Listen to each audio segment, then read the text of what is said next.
The town of Gallowmere did not often smile.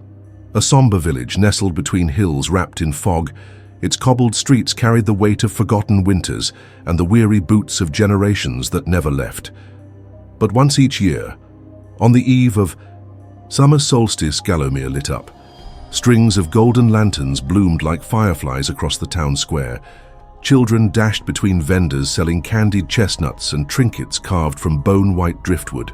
Musicians played lilting tunes on fiddles and flutes, their melodies weaving between booths thick with the scent of cinnamon and roast meat.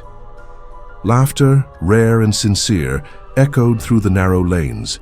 It was the Festival of Lights, a celebration, older than record, said to ward off the long shadows that lingered even in daylight.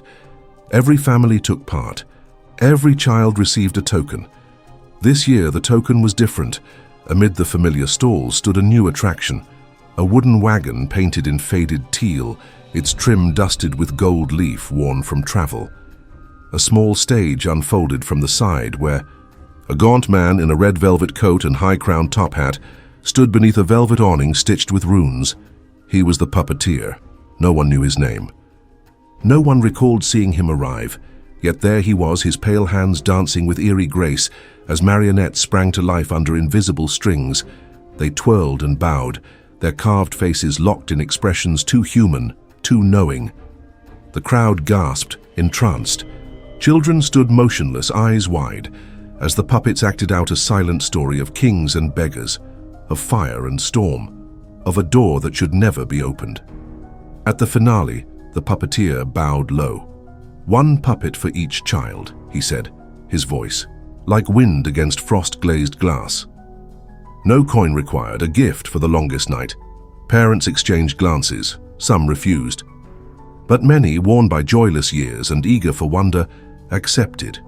The puppets were unlike any toy sold in Gallowmere. Each was tailored to the child receiving it, uncannily so.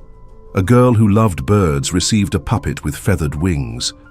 A shy boy with a limp got a jester who danced without flaw.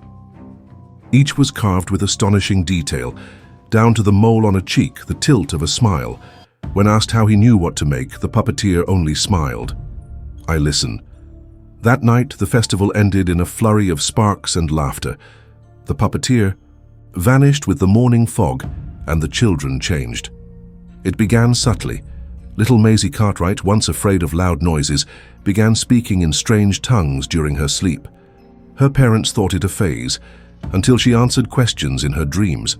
11-year-old Bram Dorsey, quiet and reclusive, began drawing symbols on his bedroom walls. His puppet, a shadowy knight, sat perched beside him, always upright, matter how it fell. Others followed. Children who once wept at night now stared unblinking at the moon. They moved differently, stiff, precise. Their play became synchronized, ritualistic.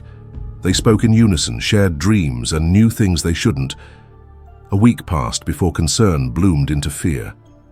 Father Elric, the aging priest at St. Gallows' Chapel, called a town meeting after his own niece Lily, had to be restrained for trying to open the gate in the well. She had said the voice of her puppet told her it was time. "It's not imagination," he declared, his voice cracking. "It's invocation." Old Mrs. Calloway, the town's historian, dusted off tomes no one had touched in decades. She spoke of the binding, an ancient ritual designed to keep something buried, a thing older than God, older than the town, a deity forgotten not by accident, but by necessity. "Gallowmere was built to bury it," she whispered, tapping a finger to a map where the town well sat dead center. "The well is the lock." A silence fell. Some scoffed. Others remembered the puppet's eerie familiarity, the children's new behavior, and did not laugh. They went to the square. The Puppeteer's wagon was gone. In desperation, the townsfolk gathered the puppets, at least the ones they could find. Some had vanished, others would not burn. Flames turned away from them like water on wax, and the children grew stranger. Sheriff Thomas Gray hadn't believed in anything mystical since his wife died 15 winters ago. He believed in facts, in discipline, in the familiar logic of man's cruelty to man. But what he witnessed in the days following the festival made logic feel like a brittle raft in a storm-tossed sea. He saw it in the children's eyes. They no longer blinked as often. Their pupils dilated at odd times, even in daylight. They whispered to one another in patterns, phrases repeated with subtle changes. A game, some said. But Sheriff Gray had studied interrogation patterns in the war. He recognized code when he heard it. His own son, Jonah, once all freckles and laughter, had grown solemn. The boy's puppet, a grinning fox in a tattered cloak, hung from his window, twitching gently even when there was no breeze. "Did you make it move, Jonah?" Thomas asked one night, feigning calm. Jonah didn't answer. He stared past his father, voice a low murmur. "He says the gate must open." That's where he waits, beneath the strings. Gray felt his blood go cold. "Who is he, son?" Jonah tilted his head. "The one who watches the puppeteer." Gray's mind reeled. There was another. The next morning, he formed a task force. 12 volunteers. No torches and pitchforks, just steel resolve and enough fear to drown caution. They scoured the town archives. Every record, every whispered tale.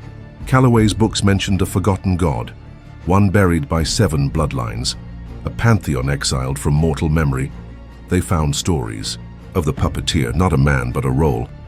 A vessel for the one who controlled the stringed children, used in rites to awaken the god below. The pieces clicked together with terrifying speed. The puppets weren't cursed. They were keys.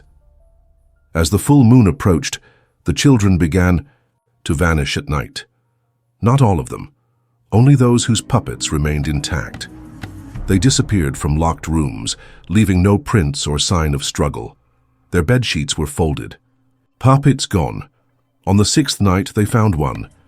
Anna Meeks, age 10, was discovered near the town well, eyes rolled back, muttering as if in prayer. Her arms were outstretched, puppet in hand, mimicking an elaborate gesture no one could recognize.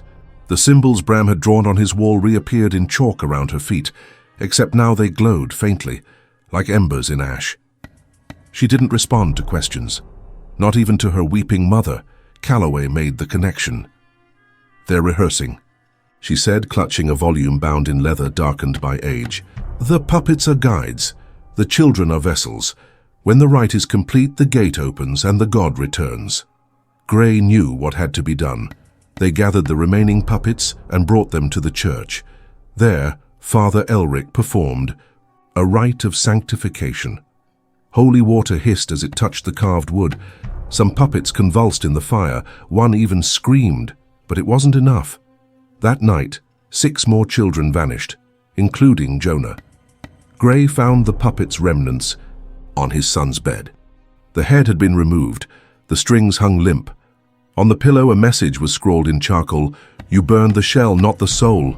He tore through the house, sobbing, shouting his son's name, but the house gave no answer. Only the stillness of something ancient awakening. The well stood at the heart of Gallowmere.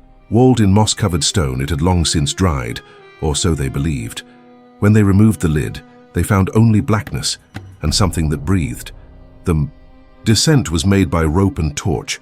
Gray led, jaw clenched, flanked by Elric and 3 others. The walls were carved with spirals and eyes, symbols older than letters. The deeper they went, the thicker the air became, sweet and rancid like rotting fruit. At the bottom, they found a chamber, and in that chamber, a stage, not of wood or stone, but something woven. Threads of hair, sinew, cloth, and memory. The missing puppets dangled from the ceiling, and among them, half asleep or entranced, were the children. Jonah stood at the center, eyes glowing faintly, speaking in a voice not his own. We open the curtain now. The audience waits. A figure emerged from the shadowed wings, the puppeteer. But he had changed. No longer a man, if he ever was. His body moved like a marionette without strings, limbs jerking in uncanny rhythm. His face split by a grin carved. "Too wide. You burn my gifts," he said, voice like wood against stone. But the children remember, and remembering is enough. Father Elric raised his cross, chanting. The puppeteer laughed, and the children screamed in unison, falling to their knees. The walls pulsed. "Do you see now?" he whispered. "It was never me pulling the strings. and from the far end of the chamber the true gate opened. Something stirred. The gate was not a door. It was a veil, a shimmering membrane of reality stretched thin, pulsing with unnatural rhythm.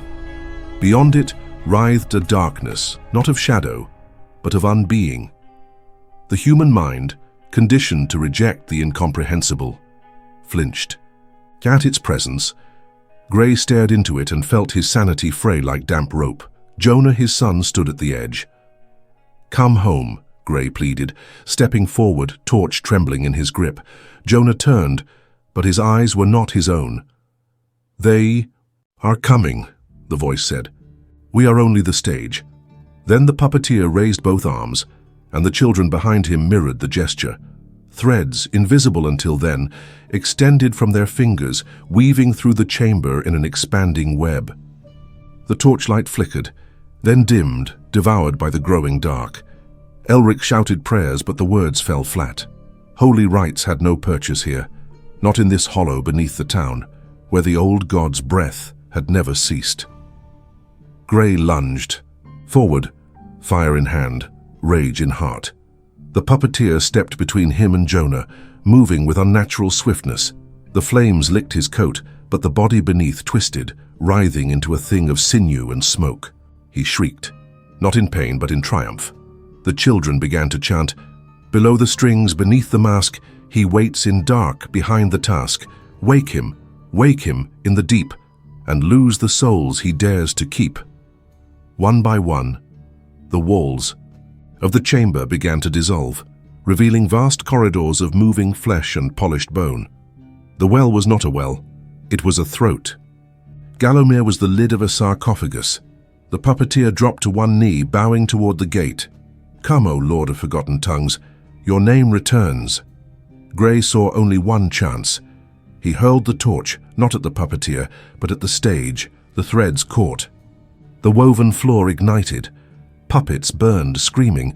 The children shrieked and collapsed. Jonah fell to his knees, gasping. The gate convulsed, and something began to emerge. It stepped forward slowly, as though walking for the first time in millennia. No eyes, no mouth, only a smooth, towering figure of shifting matter, stone, ash, and memory. Every step it took echoed through the bones of those watching. The puppeteer wept with joy. "My master," he whispered, "I have opened your stage." But the children, now freed from their trance, began to scream. The entity turned, not to the puppeteer, but to them. And that's when Gray understood. The ritual wasn't about releasing the god. It was about feeding it. The puppeteer was no servant. He was a sacrifice, and the god, reborn in fragmented form, needed minds to consume innocent ones. Unbound by age or doctrine, children were the perfect vessels. "No!" Gray roared. He dove for Jonah, dragging him back. Elric, with one final prayer, drove the church's silver cross into the floor. It struck a vein of ancient stone, and the chamber screamed. Walls cracked. Threads snapped. The god recoiled. The puppeteer shrieked as dozens of threads pulled from his limbs, vanishing into the void. "I was the guide," he cried. "I was your—" He was torn apart, not physically, existentially, unmade like a half-remembered dream. The god stepped back into the veil, not defeated, but confused, denied. The chamber shuddered. Stones rained down. Gray scooped Jonah into his arms. Elric grabbed two more children. They fled. Behind them, the gate sealed with a sound like a book snapping shut. Dawn broke over Gallowmere. The children were safe, most of them. A few never woke. Others would never be the same. The town sealed the well with iron and salt, then buried it beneath a newly raised chapel, not out of reverence, but warning. Mrs. Calloway burned her books. Father Elric retired from the cloths. For Gray, he sat often in silence, watching Jonah play with a new toy, a hand-carved horse made by Gray's own hands. No strings, no tricks, just wood and patience. But some nights, when the wind blew through the eaves just right, he thought he heard laughter, not Jonah's, not the puppeteer's, a deeper voice waiting for another stage.